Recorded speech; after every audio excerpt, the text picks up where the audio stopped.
সম্প্রতি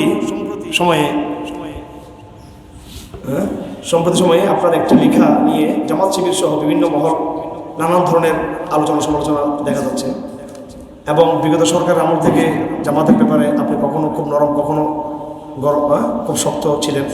আমরা মাঝে মধ্যে দ্বিধাদ্বন্দ্বে পড়ি। এই ব্যাপারে আপনার মতামত জানতে চাই। জামাত ইসলামের সাথে একটু আমার ইদানিং একটু কিছু তর্ক বিতর্কের বিষয় আপনাদের সামনে আসছে, আপনি খেয়াল করছেন। এই জন্য এটা প্রশ্ন করেছেন।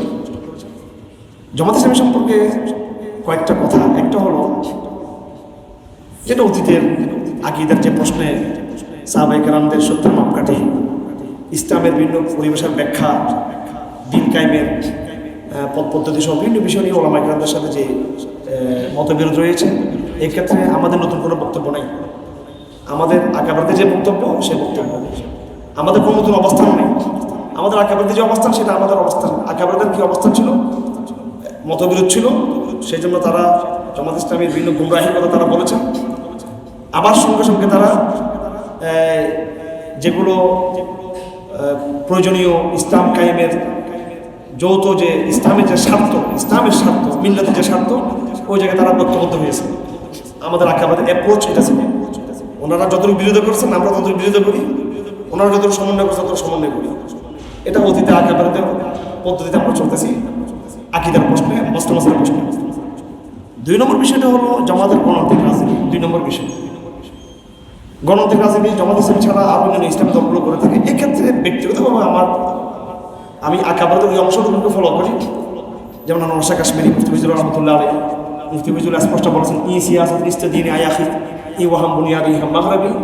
আমি মনে করি এটা আমার বিবি একটা প্রশ্ন করেছেন, গণতান্ত্রিক রাজনীতি ইসলাম কায়েম বলে। তো এই বিষয়ে মুফতি ফজলুর রহমতুল্লাহ আলাইহি আপনারা শুনেছেন, ভারতবর্ষের বাংলাদেশের মুফতি আজম হাটাজারি মুফতি আজম রহমতুল্লাহ আলাইহি তিনি বলছেন, ফার্সি শেয়ার বলছি আপনাদের সাথে, এই পদ্ধতিতে ইসলাম কায়েম হবে না। আমি যদি বলি তাহলে এটা তো অনেকে হয়তো নেবেন না, কিন্তু কায়েম হয়েছে কিনা আমি জিজ্ঞেস করতে চাই। এটা বিগত দিন এই এক্সপেরিমেন্ট, এই অভিজ্ঞতা এটা ব্যর্থ হয়েছে। সুতরাং আমাদেরকে বিশুদ্ধ নবুয়তি মানহাজের কথা আমাদের চিন্তা করতে হবে। হযরত মালিক বিন আনাসের একটা কথা আছে, লা ইয়াসলাহু আখিরু হাযিল উম্মাহ ইল্লা ইয়াসলাহু বিহা আউয়ালুহা। তবে এটা নিয়ে বিতর্ক করা যাবে না, মারামারি করা যাবে না, কেউকে কাফের ফতোয়া দেওয়া যাবে না, এটা নিয়ে ফেসবুকে বিয়াদবি করা যাবে না। যেহেতু আমাদের আকাবিরদের একটা বড় অংশ তারা কিন্তু রাজনীতি করেছিলেন, ওনাদের ইজতিহাদ যেহেতু ছিল, এই জন্য এটাকে নসিহার ভাষায়, ইজতিহাদের ভাষায়, এলমি ভাষায় কথা বলতে হবে। আমি গণতান্ত্রিক রাজনীতি ইসলাম তাই বলতে চাচ্ছি না, এলমি ভাষায় আলাপ করতে হবে। এটা কিন্তু আপনি কুতর্কের ভাষায়, হিংসাত্মক ভাষা করলে এটা কিন্তু আপনার নিয়তের মধ্যে সমস্যা থাকবে। এই জন্য নসিহার ভাষা থাকতে হবে। 2 নম্বর বিষয়টা। 3 নম্বর জামাত ইসলামী সম্পর্কে যে সাম্প্রতিক যে বিষয়টা, এখানে আমি একটু খোলাসা করা দরকার। এটা নিয়ে বেশি আলাপ চাউর হয়েছে। গত কয়েকদিন আগে, এই শেষ করে দিচ্ছি আমি অল্প সময়ের মধ্যে, কয়েকদিন আগে সন্তোষ শর্মার মতো একজন জঘন্য, বর্বর, দুষ্ট, নষ্ট এই সাংবাদিক রয়ের এজেন্ট, সে আমাকে টর্চার করেছিল, আরো আলেমদেরকে, তাকে তার অতীতে মানা। তাহলে এই যার বিষয়ে আমার দেশে এসেছে, 21 টিভিতে এসেছে, অনেকগুলো মিডিয়াতে এসেছে, আমি নিজে বলেছি এটা ওনাদের ভুল হয়েছে। আমি আশা করবো ওনারা এটা নিয়ে অনুতপ্ত হবেন, এটা আমি আশা করবো। তো আশা করি অনুতপ্ত হয়তো অনেকে হয়েছে। এ বিষয়ে ওনাদের ভুল ছিল, রং ছিল। আমি এটা নিয়ে করা আমার প্রতিজ্ঞা জাহির করেছি। এখানে আরেকটা বিষয় এখানে যুক্ত করতে হবে, সেটা হলো, এটা আমি জামাত ইসলামের ভাইয়েরা, আপনাদের সাথে আমাদের একটা 16 বছর সংগ্রাম হয়েছে।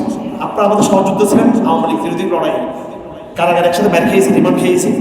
আবার আপনাদের নেতৃবৃন্দ কাল্লাবাদ তাদের শাহাদাতকে কবুল করুন, কোরবানি বন্ধাই হয়েছে। দেখা যাচ্ছে আওয়ামী লীগ যাওয়ার পরে ওনাদের মধ্যে একটা মানসিকতা এমন যে ক্ষমতা যে আমরা